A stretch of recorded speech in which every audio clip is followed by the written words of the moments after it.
CBI set करती है ना, उसमें हम लोगों की क्या भूमिका है। अगर इनको लगता है कि इनके साथ जास्ती हो रहा है तो कोर्ट का तो दरवाज़ा हमेशा खुला रहता है ना। जो कोई पॉलिटिकल पार्टी कहता है कि हमारे दबाव में हो रहा है, हमारे कहने पर, ये सब गलत बात है। नमस्कार, आप लाइव सिटीज देख रहे हैं। मैं हूं गरिमा भारती। आज सुबह से ही बिहार के राजनीतिक गलियारों में एक तरह का भूचाल आया हुआ है, क्योंकि सुबह सुबह से ही लालू राबड़ी के करीब 17 ठिकानों पर सीबीआई की छापेमारी चल रही है, जिनमें लालू और राबड़ी देवी के ठिकानों के अलावे उनके रिश्तेदारों के भी आवास जो है वो शामिल है। यहाँ तक कि दिल्ली में मीशा भारती के आवास पर भी छापेमारी हो रही है। लालू और राबड़ी देवी के गोपालगंज स्थित अलग अलग रिश्तेदारों के घर पर भी सीबीआई की रेड चल रही है और यहां पर भी लालू और राबड़ी के अलग अलग ठिकानों पर छापेमारी हो रही है, जिसके बाद सियासत काफी गर्म है। एक तरफ सत्ता पक्ष की तरफ से, यानी कि यहां पर जेडीयू की तरफ से यह कहा जा रहा है कि सुशासन का राज है तो इसमें कोई भी नहीं बचेगा जो गलत करेगा। वहीं दूसरी ओर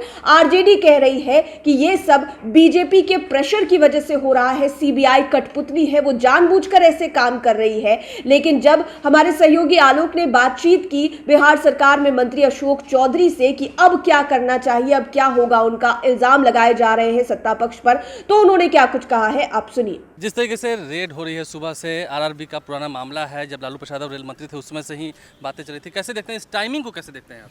ये टाइमिंग तो सीबीआई सेट करती है ना, उसमें हम लोगों की क्या भूमिका है। हम लोग को ना कोई जानकारी है, ना हम लोग कोई चीज़ जानते हैं। ये तो सीबीआई का काम है, कब करना है, नहीं करना है, कब उसका कंप्लेन हुआ उस पर अपने इंक्वायरी सेटअप होता है, फिर इंक्वायरी करती है सीबीआई, उसके बाद इंक्वायरी सेटअप करती है, इंक्वायरी करती है, जांच करती है। तो हमको लगता है कि उसमें अपना कर रही होगी। और अगर इनको लगता है कि इनके साथ जास्ती हो रहा है तो कोर्ट का तो दरवाज़ा हमेशा खुला रहता है ना। राबड़ी आवास पे ढेर सारे समर्थक जुटे हुए हैं, नारेबाजी कर रहे हैं, कह रहे हैं कि जातीय जनगणना का मुद्दा जो हमने उठाया, कुछ दिन पहले नीतीश कुमार गए थे, इफ्तार पार्टी में भी मेल मुलाकात भी हुई थी, फिर जातीय जनगणना को लेकर मुलाकात हुई, तो लगता है कि उसके बाद ये टाइमिंग था। नहीं, हमको नहीं लगता। जातीय जनगणना नीतीश जी का अपना बेबी है। वो कह रहे हैं कि मेरा है। गलत कहते हैं ना। देखिए, जब उपराष्ट्रपति ज्ञानी जैल सिंह जी ने बार बार सार्वजनिक मंच से नीतीश जी ने कहा है कि पूर्व राष्ट्रपति ज्ञानी जैल सिंह ने बुला करके नीतीश जी को जातीय जनगणना के बारे में समझाया था, और उस समय के जो माननीय नेतागण थे पार्टी के, उससे माननीय नीतीश जी मिले थे।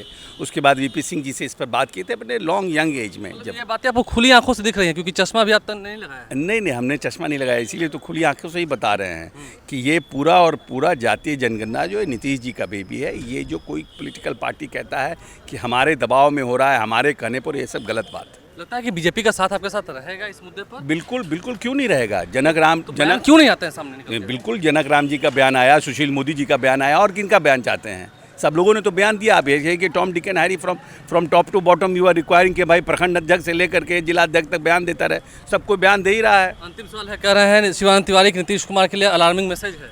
ये सब अपनी शिवानंद तिवारी को ज़्यादा चिंता अपनी पार्टी का करें, हम लोगों का कम करें।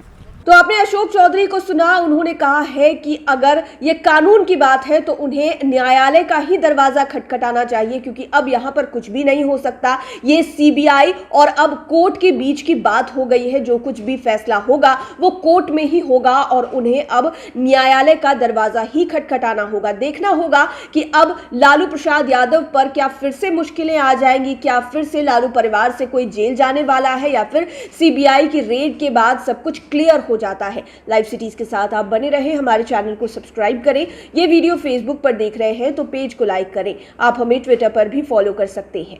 धन्यवाद।